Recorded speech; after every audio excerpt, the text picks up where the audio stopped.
Hi, welcome to Paying for College. I'm Rena Goebel. I'm the author of Cliff's Notes Graduation Debt, first and second edition. Second edition comes out just next week, or in 2 weeks actually, on April 22nd in paperback. It's now available for Amazon for pre-order, and I'm a Forbes contributor. I start on today actually. You'll see a post at 2 p.m. on education and paying for college. I will tweet out the link at 2 o'clock. So thank you all for coming. Any questions you have on paying for college or the financial aid process, that's what I'm here for. I'm here for your questions. I'm going to go through the presentation, but I stop anytime for you guys, so remember that. So let's begin here. So what we're going to cover a little bit about FAFSA Forecaster for those that are juniors or below, so that you can kind of gauge what financial aid you might get or what your EFC, expected family contribution, might be before you're actually ready to apply. Starting scholarships and career planning now, that's for seniors as well. Career planning is the most important thing you can do to make sure that you get a job when you graduate, because nobody wants to go back and live with mom and dad, right? And then we're going to talk about refining your college search process, and for seniors, picking the school once you have those financial aid award letters, and then student loans and AP credit. And then so I always like to do a myth fact format when I'm doing the presentation. So we're going to start off with a myth of you won't know what federal financial aid you're eligible to receive until you fill out the FAFSA. Wrong, you can do that now. You can even do that if you're going back to school. So if you just want to see what it is before you really fill it out, then start with the FAFSA Forecaster. And the next myth, you have to wait till your senior year to apply for scholarships and internships. Nope, you can do that now, and you can do one of my favorite things, which is shadow days. Shadow days are when you call up someone that you would like to work for, a professional in your field, and say, hey, can I sit with you for 2 hours and learn about that profession? And you'd be surprised how many people say yes, so go for it. And you can do a few of those in a semester to really solidify your career goals and your major. And if you're in college right now, this is still important. I changed majors, lots of people change majors. Better to do it in your freshman or sophomore year than in your senior year. So then the next myth is if you're on a budget, you should only apply to schools with the lowest tuition prices. This is not the case at all. The simple fact is some schools actually give more financial aid that have higher tuition. So a private school with higher tuition but gives you more aid sometimes works in your favor where it's cheaper than the state school.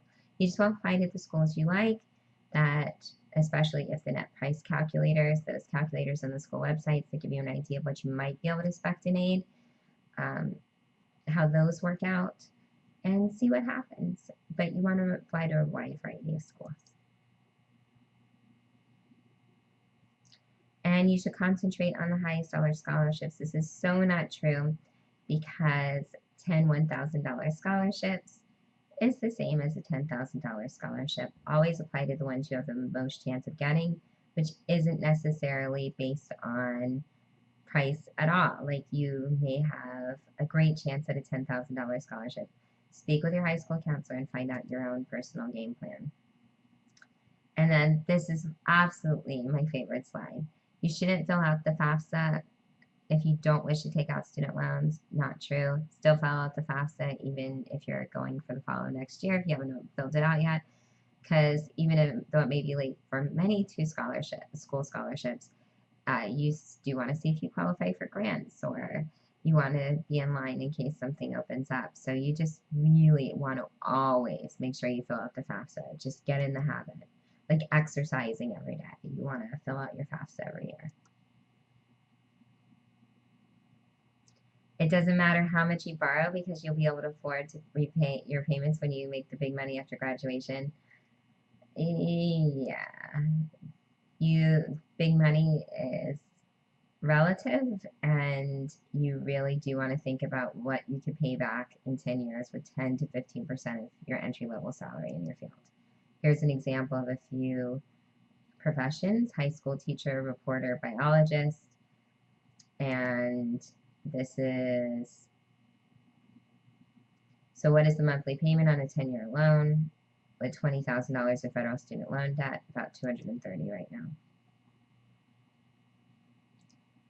And this is another one. If your parents co-sign a private loan for your education, you are the only person responsible for paying it back.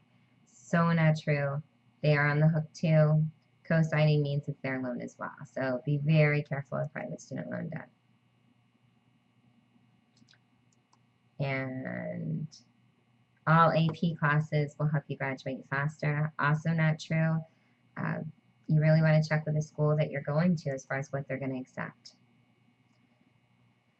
And a little trick on that too for AP classes: if you don't pass the test, see if you can study a little harder and take the CLEP.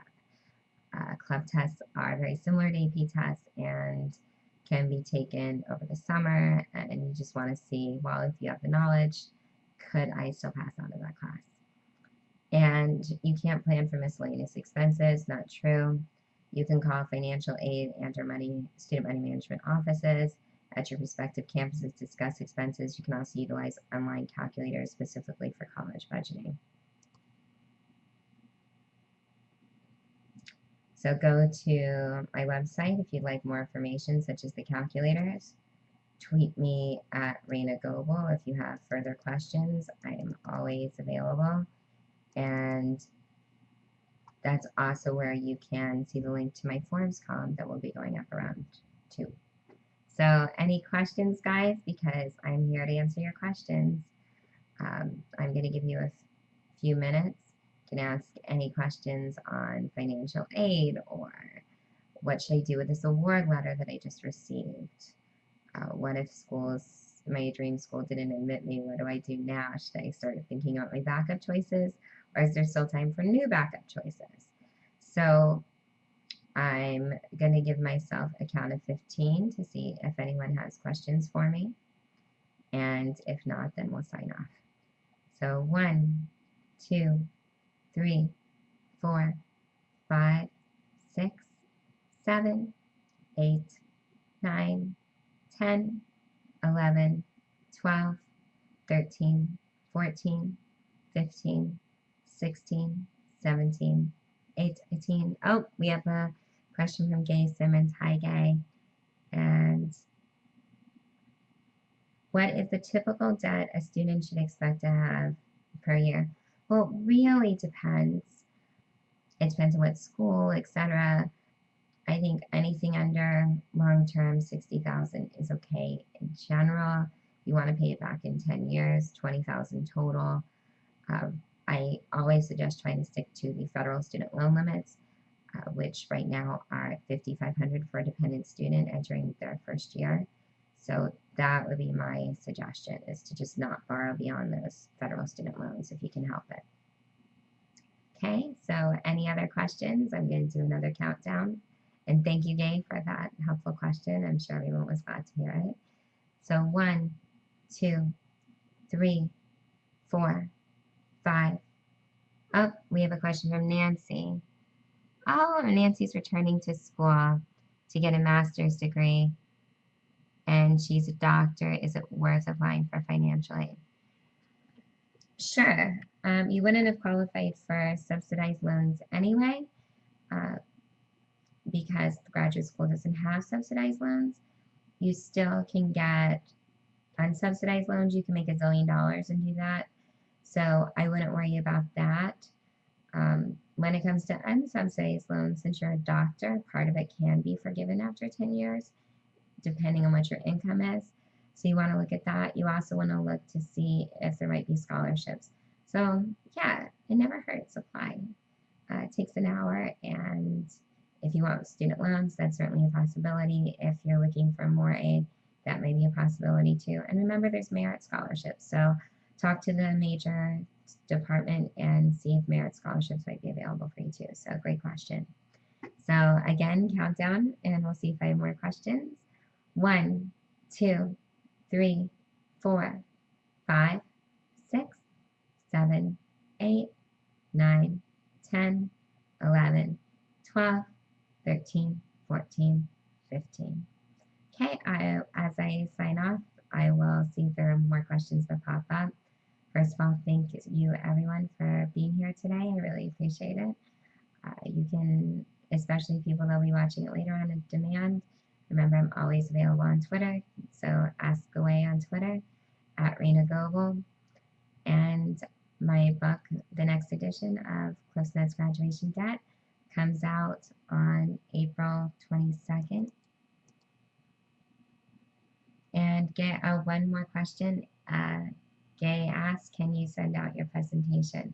Yes, the presentation will be available on demand anytime you want to watch it. So you just sign back in and watch it on demand.